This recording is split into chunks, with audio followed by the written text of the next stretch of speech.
Eknath Shinde Shiv Sena legislature party के रहनुमा रहेंगे।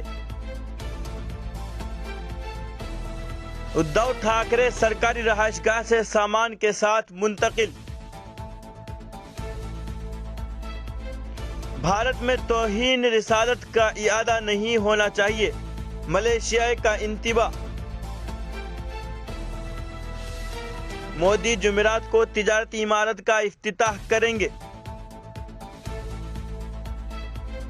दिल्ली में बगैर रजिस्ट्रेशन नंबर प्लेट के गाड़ी चलाने पर जुर्माना। भारतीय सफीर ने कुवैत के पहले नायब वज़ीर आज़म से मुलाकात की।